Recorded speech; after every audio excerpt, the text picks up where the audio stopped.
میں استاد العلماء خطیب اسلام حضرت مولانا شبیر احمد کاشمیری صاحب سے ملتمس ہوں کہ وہ سٹیج پر آئیں اور کلمات پیش کریں۔ حضرت مولانا شبیر احمد کاشمیری صاحب۔ نحمدہ ونصلی علی رسولہ الکریم، اما بعد فاعوذ باللہ من الشیطان الرجیم، بسم اللہ الرحمن الرحیم۔ ان ھذا القرآن یہدی للتی ہی اقوم، وقال رسول اللہ صلی اللہ علیہ وسلم ان لکل قوم شیئا یتباہون بہ وَإِنَّ بَهَاءَ أُمَّتِي وَشَرَفَهَا الْقُرْآنُ او کما قال علیہ الصلاۃ والسلام۔ صدق اللہ العظیم وصدق رسولہ النبی الکریم۔ اللہم صلی علی سیدنا و مولانا محمد وعلی آل سیدنا و مولانا محمد و اصحاب سیدنا و مولانا محمد وبارک وسلم علیہ۔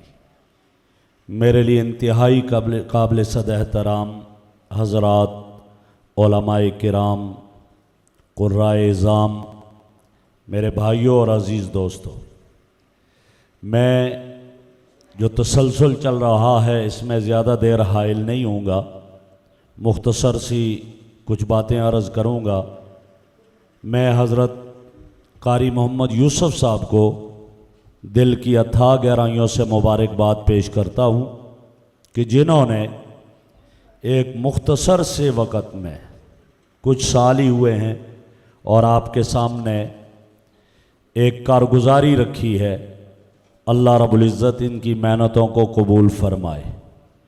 گزشتہ سال بھی ان کا مسابقہ یہاں ہوا، ہم لوگ اس میں بھی موجود تھے، اور اس میں ایک ایسے بچے نے قرآن پڑھا تھا، جو موجود ہوں گے انہیں پتہ ہوگا کہ جو قرآن پڑھتے ہوئے بھی کھیل رہا تھا، اتنا چھوٹا سا تھا، تو اس کو استاد ہاتھ پکڑ لیتے کہ تم مسابقے میں شریک ہو تو پڑھو، کھیلو نہیں، اور اس نے 1 سال میں قرآن کریم یاد کیا تھا۔ اور اس وقت قاری صاحب نے بتایا تھا کہ ایک ذرا بھی پٹائی نہیں ہوئی، اس لیے کہ وہ تھا یہاں محلے کا بچہ، تو اس کو مارنا تو مشکل تھا۔ تو یہ ان حضرات کی محنتیں ہمارے سامنے ہیں، ان کے مسابقے ہم دیکھتے رہے ہیں، ماشاءاللہ بہت اچھے، اللہ بہت مبارک فرمائے انہیں۔ حقیقت یہی ہے کہ میرے رب نے 2 نعمتیں مجھے اور آپ کو عطا کی ہیں، ایک ہے کلام اللہ اور دوسری نعمت ہے سنت رسول اللہ صلی اللہ علیہ وسلم۔ کلام اللہ علم کامل اور سنت رسول عمل کامل ہے۔ اللہ نے مجھے اور آپ کو علم کامل بھی عطا کیا، عمل کامل بھی عطا کیا ہے۔ اسی لیے ام المومنین حضرت عائشہ صدیقہ رضی اللہ تعالی عنہ ارشاد فرمایا کرتی تھی، جو شخص مجسم قرآن کریم دیکھنا چاہے تو وہ میرے محبوب صلی اللہ علیہ وسلم کو دیکھ لے۔ اس لیے سوال کیا تھا کہ آپ کے اخلاق کیا ہیں، تو جواب میں فرمایا کان خلقہ القرآن۔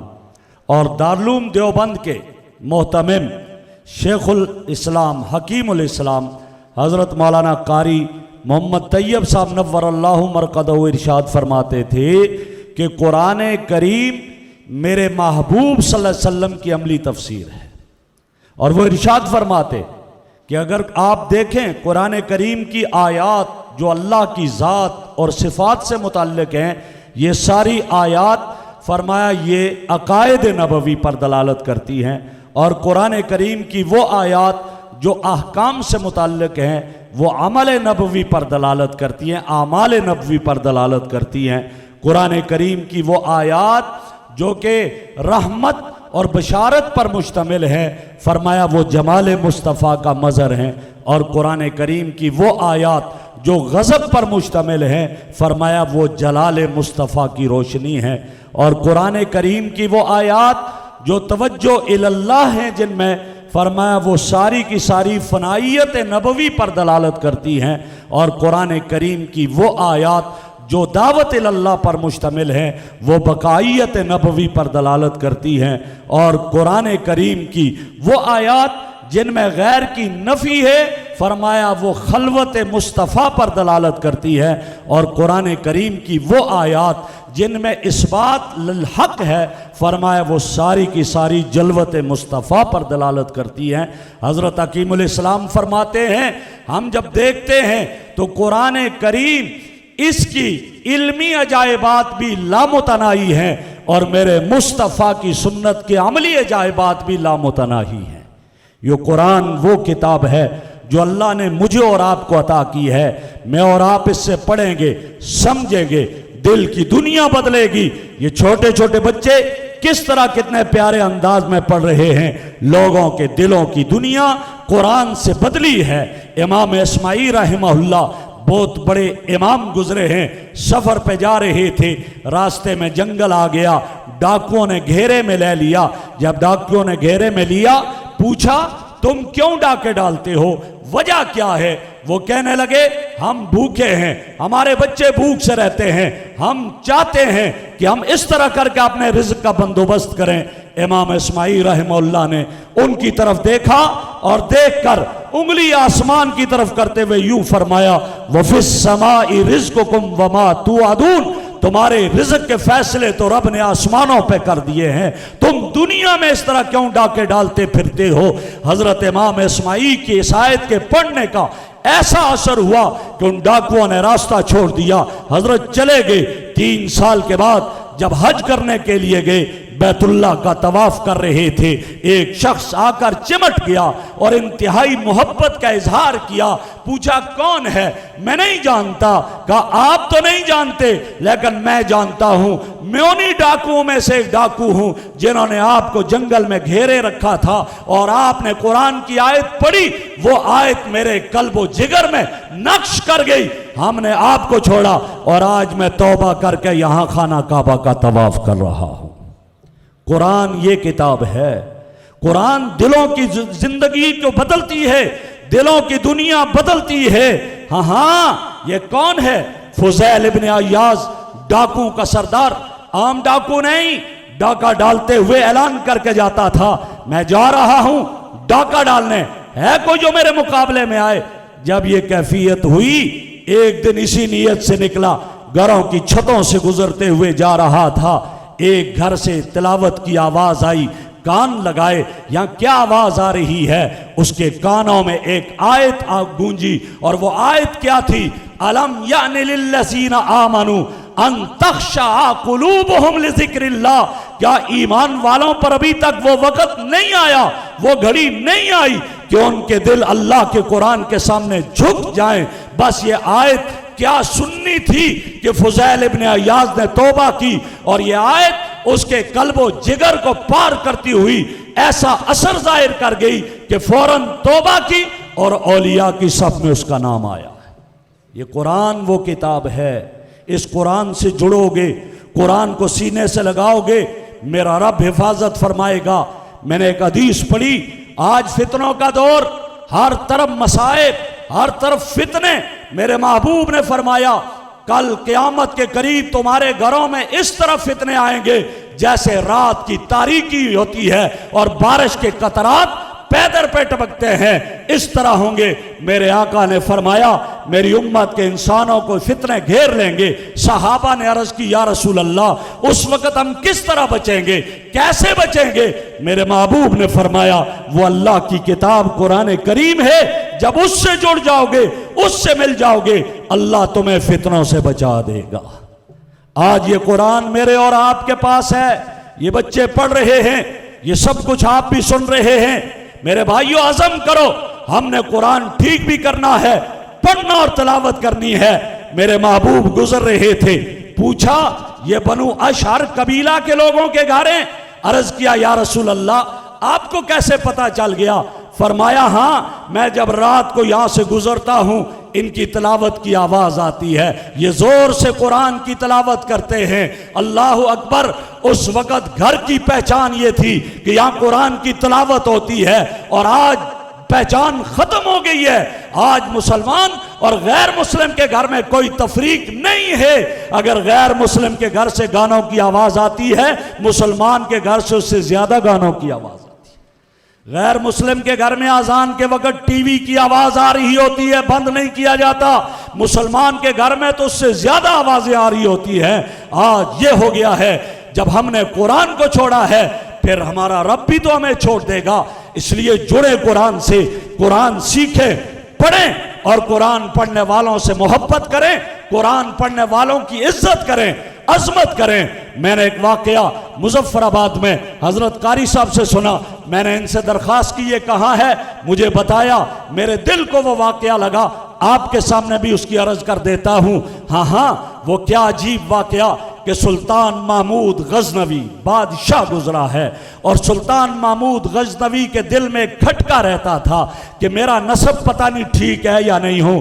وہ سوچتا رہتا تھا میرا باپ بادشاہ تو نہیں تھا، میرا باپ تو ایک فوجی تھا، لیکن میں بادشاہ، یہ نسب ٹھیک ہے، نسبت ٹھیک ہے یا نہیں، سمجھ نہیں آ رہی تھی۔ اور ایک یہ سوچتا تھا کہ سب سے عزت والا کون شخص ہے، مجھے اس کا نہیں پتہ چلتا۔ اور تیسرا یہ تھا ہر وقت فکر مند کہ میرے نبی مجھے خواب میں نہیں آ رہے، آقا کی زیارت نہیں ہو رہی، میں کیا کروں؟ یہ تین چیزیں اس کو بڑی فکر میں ڈالے ہوئے تھی۔ ایک دن گزر رہا تھا، دیکھتا کیا ہے، ایک راستے میں ایک بچہ جو ہے وہ کتاب پڑھ رہا ہے، کتاب کی تلاوت کر رہا ہے، قرآن یا کوئی کتاب بھی پڑھ رہا ہے، وہ پڑھ رہا تھا، اور ایک گھر سے روشنی آ رہی ہے، اس روشنی میں پڑھ رہا تھا۔ قریب گئے، کہا بیٹا تو مسجد میں کیوں نہیں پڑھتا؟ کہا مسجد میں روشنی کا بندوبست نہیں ہے، دیے بجھا دیے جاتے ہیں، یہاں گھر میں روشنی جل رہی ہے، باہر روشنی آتی ہے، میں اس روشنی میں پڑھ رہا ہوں۔ اس بادشاہ سلطان محمود غزنوی نے کہا جاؤ، آج کے بعد تمہارے لیے روشنی کا بندوبست میں کر دوں گا۔ بندوبست کیا روشنی کا، چلا گیا۔ وہ بچہ اس نے جب دیکھا میرے لیے روشنی کا بندوبست ہو گیا، اس نے دعا کیا کی، ہاتھ اٹھا کر دعا کرتا ہے اللہ اس کی مرادوں کو پورا کر لے۔ بس یہ دعا کیا کرنی تھی۔ سلطان محمود غزنوی اپنے گھر میں چلا گیا، رات کو سوتا ہے، ارے سویا ادھر خواب میں کائنات کے امام کی زیارت ہو گئی صلی اللہ علیہ وسلم۔ ہاں میرے محبوب نے کیا فرمایا، من رآنی فی المنام فقد رآنی، جس نے مجھے خواب میں دیکھا اس نے میں مصطفیٰ ہی کو دیکھا ہے، اس لیے کہ شیطان میری صورت نہیں اختیار کر سکتا۔